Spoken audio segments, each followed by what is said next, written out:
18km の海上に浮かぶ面積6ヘクタール、長さおよそは佐賀藩が小規模な採炭を行っていました。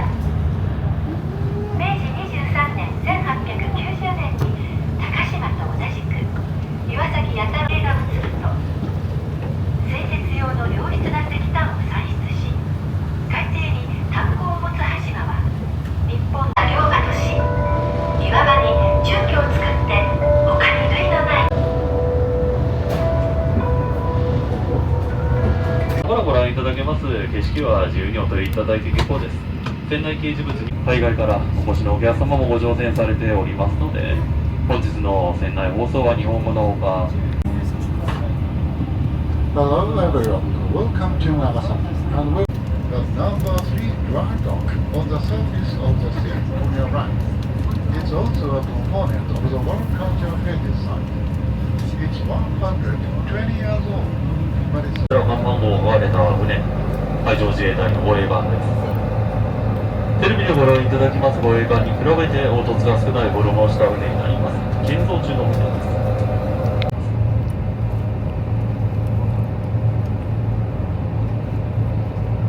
もう一隻、今度は船首に3桁看板号を書かれた護衛艦の姿が見えてまいります。176と書かれたこの船は検査修繕のため長崎港入港中です。イージスシステムと呼ばれます大変高度な防空システムを持つ護衛艦、我が国が保有しているイージス艦の一隻です。ここで建造されております。ご案内いたしました三菱長崎造船所には明治日本の産業をお気をつけください。本日お客様が上陸されます軍艦島、島内には水、トイレ、自動販売機、電気など何もありません。見学途中、トイレなどを構成戻ることがないようにお願いします。軍艦島島内、見学時間決められております。あらかじめご了承いただきたいと思います。戻りは1階客室の右手前方20方向をご覧いただけます高岡島。長崎ではバペン、バーグ、バテレンの島とも呼ばれます。ここで潜伏キリシタンの方処刑したという伝説残されています。上の島斜面の少し上、黒い屋根、白い色の建物、明治時代に建てられました。100年以上の歴史を持ちます上の島教会です。教会の手前防波堤の根元には聖母マリア様の像も見えております。イエズス会の宣教師フランシスコ・ザビエル来日400周年記念をいたしまして建立されております。大中の瀬戸には硫黄島大橋と呼ばれます橋が架けられております。硫黄島大橋は平成23年3月に開通しました。通行料は無料。長崎市中心部から車でおよそ40分ほどで硫黄島町まで到着することができるようになっております。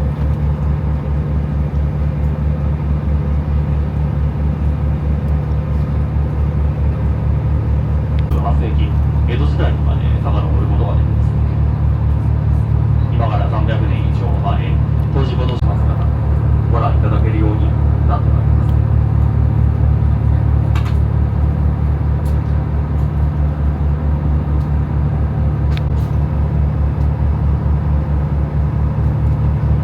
Now we are arriving at Gunkan immediately when we get to the island. That's all, with appreciate the understanding and cooperation.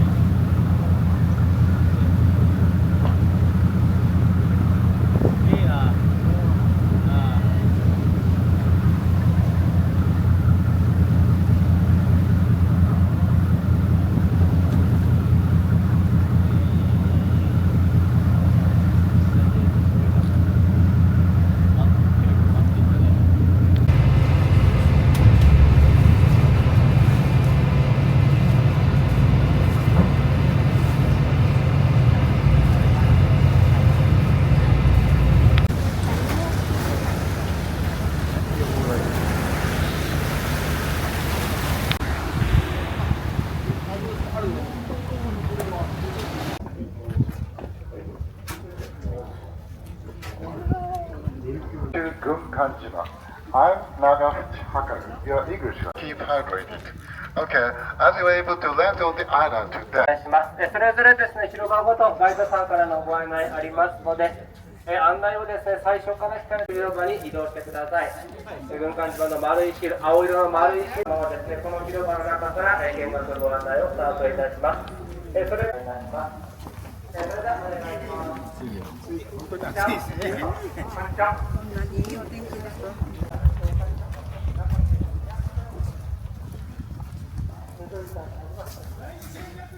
上陸できて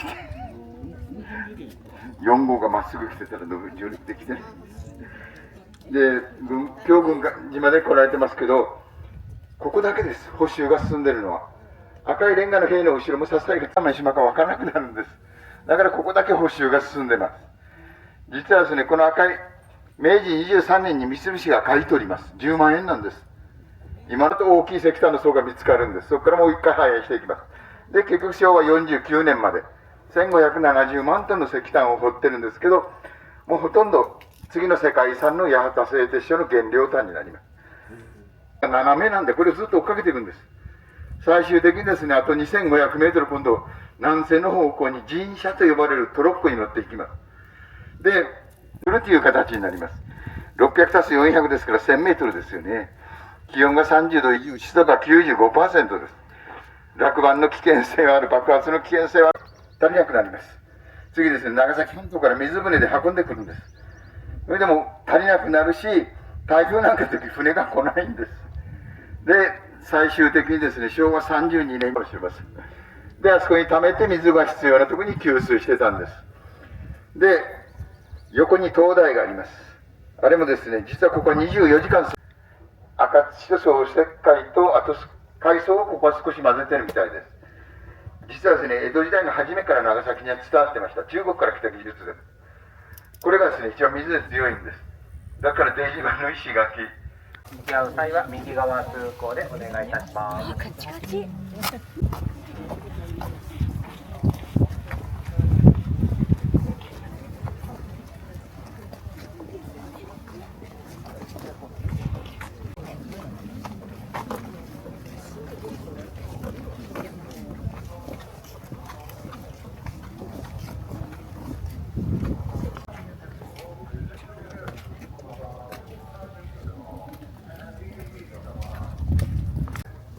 Most people of this island could go to any of our must-be buildings without going down to the 30号棟と言いまして、大正5年に作られてるんです。109年経ってます。日本で一番古い鉄筋の集合住宅アパートなんです。縦に崩れてますよね。去年お客さんの前で崩れてるんです。ですからここから先はヘルメットがいるし、市役所の許可がいります。実はこの目の前の30号棟ですから、水の9階と言いますから、この建物1個見てもらったら分かるかと思います。で、今度向かって左側に白っぽい建物があります。この隣の中の下になります。亡くなられたら小舟で運んで、そこで火葬して、海水のプールです。海水汲み上げますよね、パイプで。からですね、ガイドさんについて大学広場まで移動してください。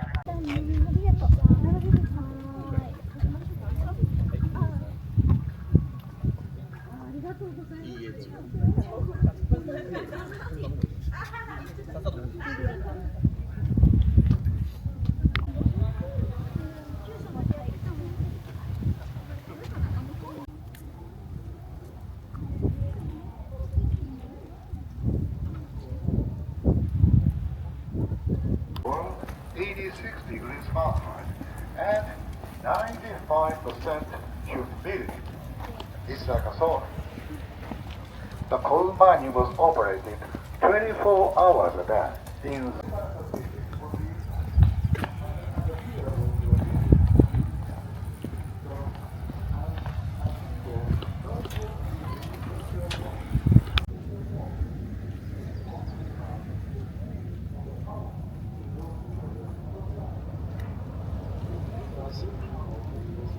この島なんです、長崎から見て。で、もともとはこの盛り上がったところだけです。岩礁だけだったんです。ですから明治時代の写真はこんな感じが5300人の人が住んでた。で、波風当たる方です。こっちは、ここ石炭が一番大事ですから、波風当たらない方に、の上からこの形見えるかと思います。これが大正時代に三菱造船所で作ったこの半分です。実はですね、ここ石炭置き場だったんです。皆さんがおられるとこ真っ黒ですよね、この辺。石炭がいたということです。戦争が終わっていけば、それ以降のことがいろいろなかったのかもしれません。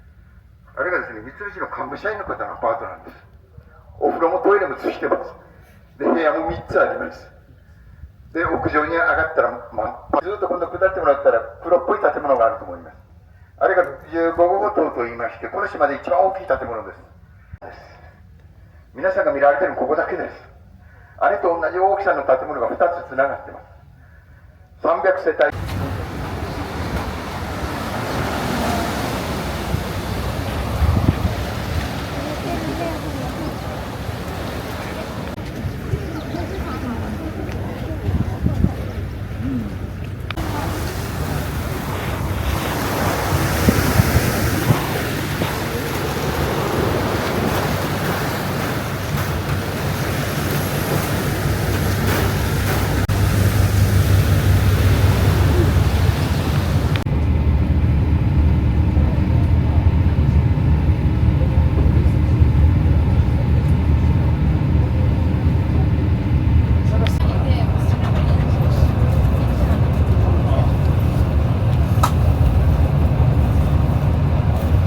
ある部分が多々あるものと思われます。ご容赦いただきますようお願い申し上げます。本日はまず本線の右手方向軍艦島途中です。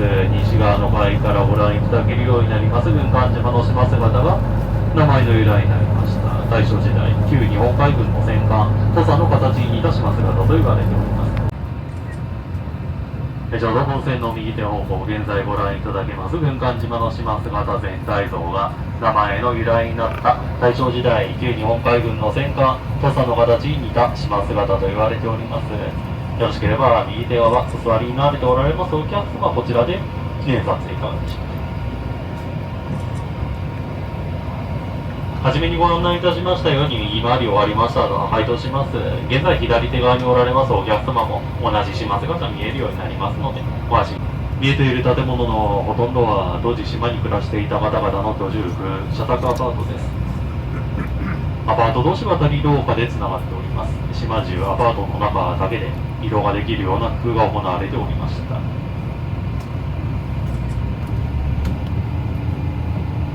先ほどご案内いたしましたように西側の海で立ち並んでいるアパートの上から降りました。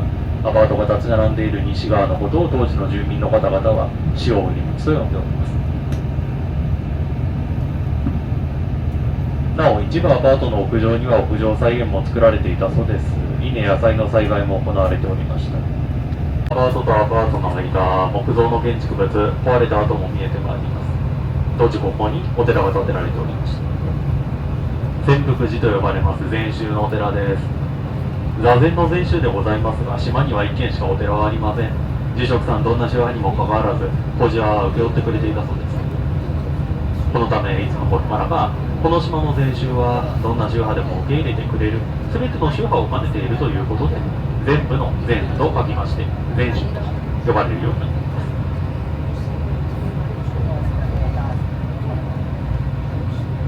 す。お寺の後通り過ぎますとカバート群の上に三角屋根小さな祠が見えてまいります。こちらの祠は鹿島神社です。炭鉱の守り神でございます三神さんお祭りいたしております。閉山から今年で51年目雨風に耐えて現在でもこのような形で残っていま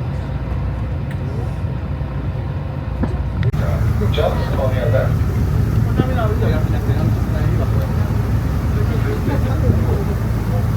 And at the back of the seawall, there's a space between concrete buildings. A wreckage of a Buddhist building can be seen there. And with the wreckage of a Buddhist temple called Senfukushi Temple. It was the only temple on this island.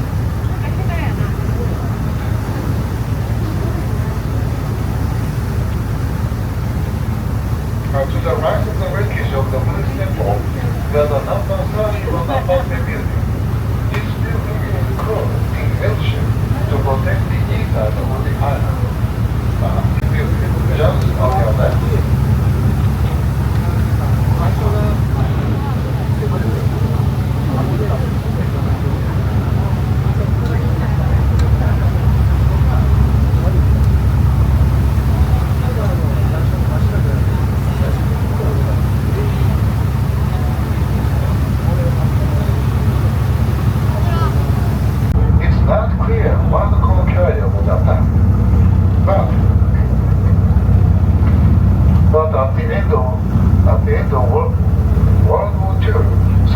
Submarines were appearing around the coast of Japan, and they attacked Japanese ships, including Russian ships, when they found them. 巻き上げ機が設置されております。これによって手前が2つの船体引き上げて船の修繕などが行われておりました。右手前方向細長い塀の一番奥に見えている建物です。黒い屋根緑色の建物に建物の手前2つの船体ソロガンドックお分かりいただけましたでしょうか。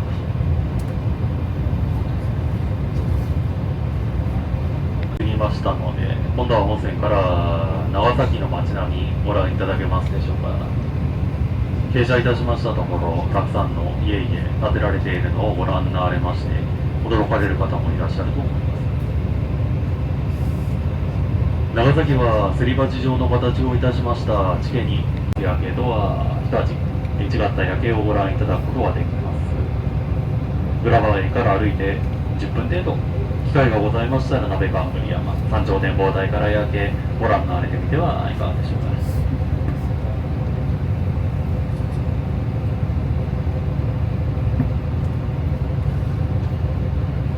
引き続き温泉の右手方向です。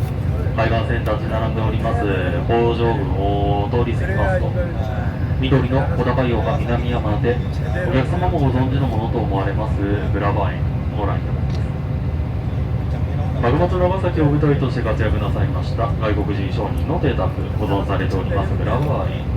右手前方二重方向丘の上左端六角形黒い瓦葺きの屋根が旧グラバー邸の屋根です。設計はトーマス・グラバ自身の手で建築は日本の大統領小山秀之進が行いました。屋根には日本瓦壁には日本伝統の土壁使用いたしております一方内部に応接室日当たりのようつまる和洋折衷の洋館建築です。日本最古の木造洋風建築ということでグラバーで世界文化遺産として数えられております。お分かりいただけましたでしょうか。バスが駐車いたしております立体駐車場が右手前方向をご覧いただけるようになりましたらそのまま上へお目をお向けください。傘を開いたような形をした屋根のタイプのグラバーでご覧いただきます。グラバー邸から増した海岸線の大きな埠頭は松貝国際埠頭です。長崎沿岸の県にあたります海上保安庁の巡視船日本や外国の国際観光船が使用します。コロナ禍におけます3年間、規制で長崎港内に大型客船に入港しておりませんでしたが、すでにこちらの規制は緩和されております。本日入港いたしております船は、パナマ船籍の国際観光船です。船名はアドラマジックシティと申します。全長は323メーター、総トン数はおよそ13万と6000トン。今朝長崎港に移動しました。今日の夜の9時、21時に長崎港を出港いたしまして、次の目的地、上海へ向かう予定になっておりま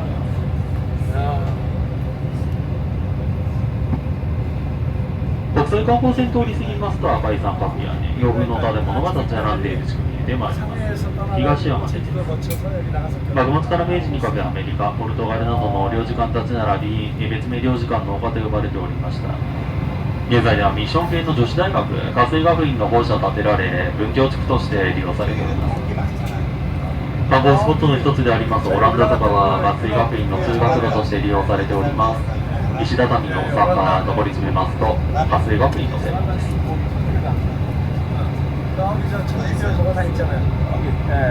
最後となりましたが、右手方向海岸線、今度は広範囲の緑地帯公園に見えております。こちら長崎水辺の森公園です。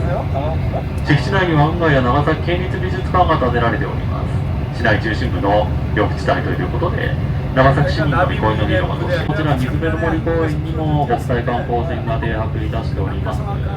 見えております船は中国船籍の国際観光船になります。船名はチャイニーズマーシャンツエデンです。全長は228メートル、総トン数はおよそ4万と7000トン。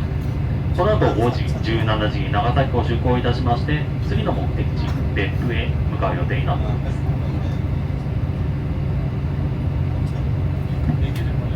出港いたします際には、水辺の森公園から間近に船の姿、ご覧いただけるのではないでしょうか。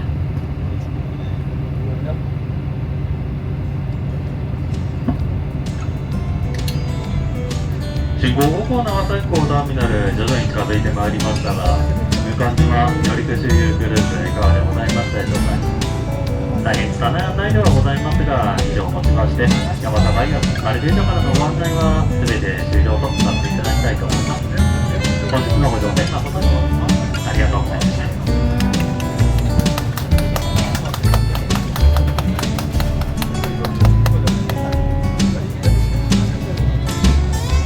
これより本線は長崎港ターミナル38客船作業に入ります。作業完了まではお席にお座りいただきますか、手すり等をお持ちいただきまして、お待ちいただきますようお願いいたします。油前の際は身の回りのものを忘れ物はないようにお気をつけください。カメラや携帯電話、お財布を忘れになられた方もいらっしゃいます。今一度